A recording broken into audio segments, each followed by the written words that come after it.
Don't forget to like the video, share your thoughts in the comments, and subscribe to stay updated with my personal stories. Now, before I begin, please tell me where you're watching from. I'd love to know which cities and towns are watching me. I didn't plan to be in that closet. I wasn't hiding from anyone. I just needed quiet. The house felt too loud, even though nobody was talking. The TV was on in the living room, some dumb game show with canned applause. The refrigerator kept humming like it had something important to say. The air conditioner clicked on and off. Every sound felt heavier than it should have. My chest felt tight. Not panic exactly, just pressure. So I walked into the bedroom, closed the door behind me, opened the closet. I sat down on the floor between his jackets and my dresses, pulled my knees up, wrapped my arms around them, let my back press against the wall. I told myself it would only be for a minute, just long enough for my hands to stop shaking, just long enough for my breathing to slow down. I stared at a pair of old sneakers on the floor and tried to feel normal again. That's when it hit me. That quiet kind of crying. The kind that doesn't make noise. Where your throat closes up and your eyes burn and your body feels hollow from the inside out. I covered my mouth with my hands so no one would hear. I didn't hear the bedroom door open. I didn't hear footsteps. I only realized I wasn't alone when I heard his voice. Soft, careful, almost unsure. Are you okay? My heart dropped straight into my stomach. I turned slowly.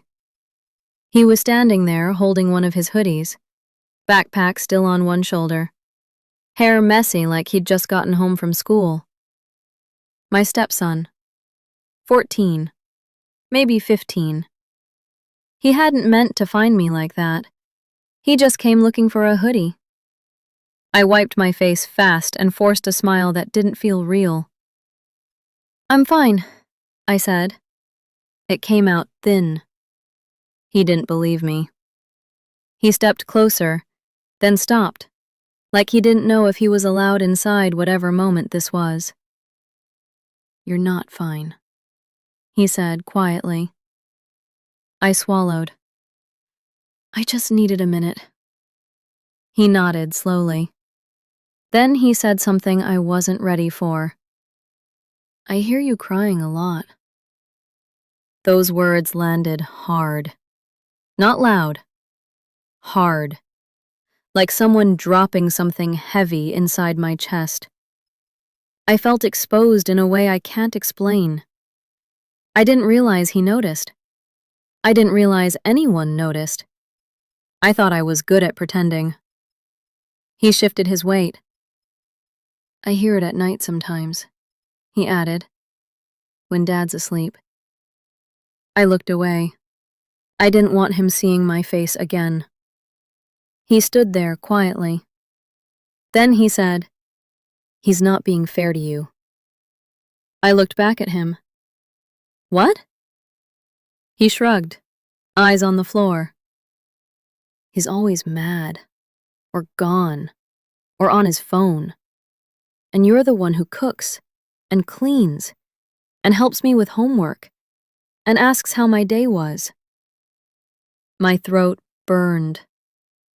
"I see it," he said. That was the moment I realized something dangerous. Kids don't miss energy. They don't miss tension. They don't miss who shows up and who doesn't. He took a breath. Then he said the sentence that changed everything. "He told me he might leave." The room tilted. "What?" He nodded. "He said grown-ups sometimes stop loving each other, and that I shouldn't worry." His voice got smaller. "But I heard him on the phone last week. He was talking about an apartment." I felt cold all at once. He finally looked up at me, eyes shiny. But he didn't say anything about you, he said. So I didn't know if you knew. I sat there on the closet floor, surrounded by hanging clothes and dust and silence, realizing a teenager had just delivered news my husband didn't have the courage to say to my face. I stood up slowly. My legs felt weak. I pulled him into a hug before I even thought about it. He froze for half a second, then wrapped his arms around me. He held on tighter than I expected. And that's when it hit me. He wasn't just scared about his dad leaving. He was scared about losing me. I pulled back and wiped his cheek with my sleeve. "It's not your job to carry this," I said. He nodded. Then he whispered, "But if he leaves, do you leave too?" That question went straight through me. I knelt in front of him, looked him in the eyes. "No," I said. "No matter what happens between me and your dad, I'm not disappearing." He blinked hard. "You promise?" "I promise." He hugged me again, longer this time. After he went back to his room, I stayed standing in that closet for a while. I didn't cry. I just thought. About how lonely I'd been inside a marriage. About how many excuses I'd made. About how a child saw the truth before I let myself admit it. And something shifted right there between the coats and shoes. I stopped feeling small. I stopped waiting. I started getting clear. Because when your stepson understands the situation better than your husband, you don't beg. You don't chase. You don't ask for honesty anymore. You start preparing. And that's when I remembered something else. The way his father had been coming home later. The way his phone never left his hand. The way intimacy had slowly turned into distance. The way silence had replaced touch. The way I'd been craving connection while living next to someone who barely noticed me breathing. I walked into the bathroom, splashed water on my face, looked at myself in the mirror. I barely recognized the woman staring back. She looked tired. She looked hungry for something more. And deep down, she already knew this wasn't going to end quietly. Say continue when you're ready. I went back to the kitchen like nothing happened. Dinner was already cold on the counter. I reheated his plate first, cut his chicken into smaller pieces like I always did, set it in front of his door. He said thank you through the wood. His voice sounded younger than it should have. I waited until I heard his door close again before I let myself lean against the counter. My hands were steady now. That scared me. Because when the shaking stops, that's usually when decisions start forming. His father came home almost an hour later. Didn't say sorry, didn't explain. Just dropped his keys on the table and walked past me like I was furniture. I watched him from the corner of my eye. Same routine, same detached energy, same way he avoided looking directly at me. He opened the fridge, closed it, opened it again. "Did you eat?" he asked. Not, "How are you?" Not, "I missed you." Just logistics. "I already did," I said. That was a lie. He nodded like it didn't matter either way. He poured himself a drink. Straight. No ice. I noticed his phone buzz. He flipped it face down immediately. That used to hurt.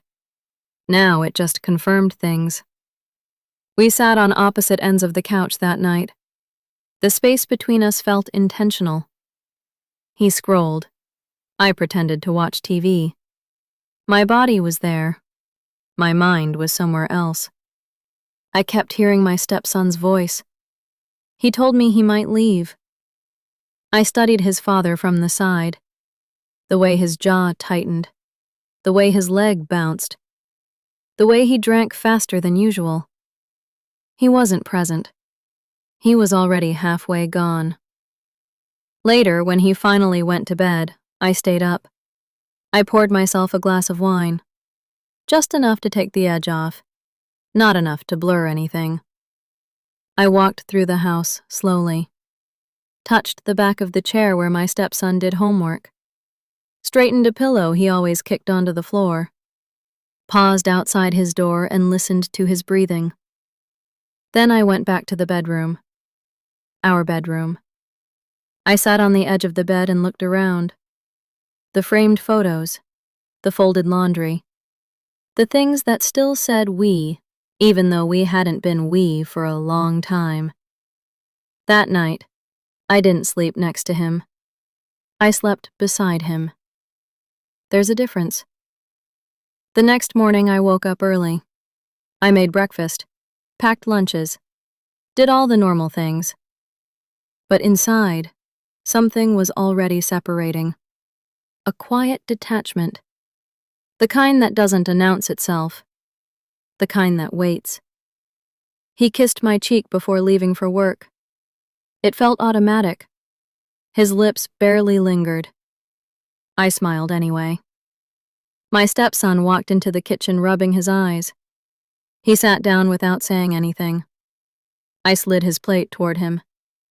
He looked up at me. Just for a second. There was something in his eyes. Relief. Gratitude. Maybe both. He didn't say anything. He didn't have to. After they left, the house went silent. I stood there holding a dish towel in my hands. Then I set it down. And I did something I hadn't done in a long time. I opened his laptop. Not because I wanted to spy. Because I already knew. People don't hide energy. They hide evidence. It didn't take long. A folder of screenshots, messages, dates, plans, a name I'd never seen before, photos that weren't meant for wives. I didn't cry. I didn't scream. I just closed the laptop slowly, sat back in the chair, and breathed. Here's the thing nobody tells you. When betrayal finally confirms itself, it doesn't feel dramatic. It feels quiet, like a door closing somewhere far away. That afternoon I went shopping. Not for groceries. For myself. A new dress. Something softer. Something that reminded me I still existed outside of that house. That night, when he came home, I looked different. He noticed. Men always do. "You look nice," he said. I smiled. "Thank you." He hesitated, like he wanted to say more, then didn't. We ate dinner together. He talked about work. I listened. Touched his hand once. Just enough. Not lovingly. Strategically. Later, when we were in bed, he reached for me. I let him. Not because I needed him. Because I wanted him to feel what he was about to lose. I moved slower. Softer. Closer. He responded. He always did. Afterward, while he slept, I stared at the ceiling, counting breaths, planning. Because the moment your heart disconnects, your mind takes over. And that's when things get dangerous. I waited 3 days. Not because I was scared, because timing matters. On the 4th morning, I made coffee like always. I packed lunches. I kissed my stepson on the forehead before he left for school. He held on to me for half a second longer than usual. His father didn't notice. Men rarely notice the quiet things. After they were gone, I didn't cry. I sat at the kitchen table and wrote everything down. Account numbers, passwords, property information. Every detail I'd ignored while trying to keep peace. Then I called a lawyer. By noon, I had answers. By evening, I had a plan. When he came home that night, I didn't raise my voice. I didn't accuse. I didn't even mention her name.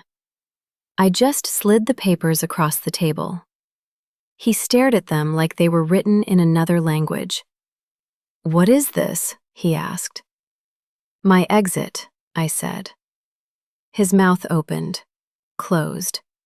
He tried to explain, tried to minimize, tried to blame stress. I let him talk. Then I told him about the laptop, about the messages, about the apartment. His face drained. He asked how long I'd known. I told him it didn't matter. He said he never meant to hurt me. I told him intent doesn't change impact. He cried. That surprised him more than it surprised me. He said he still loved me. I told him love doesn't live in secrets. He asked if we could fix it. I said some things break quietly and stay broken. That night, I packed. Not in a rush, not dramatically, just deliberately. My stepson stood in the doorway while I folded clothes. He didn't cry. He just watched. When I finished, I knelt in front of him. I told him this wasn't his fault. I told him he was brave. I told him I would always answer his calls. He hugged me so hard I had to close my eyes. His father stood behind him, silent, for once. I walked out of that house with one suitcase and a calm I didn't recognize. Here's what nobody tells you. Closure doesn't come from conversations. It comes from choosing yourself. Sometimes the person who saves you isn't your partner. Sometimes it's a child who sees the truth before you do.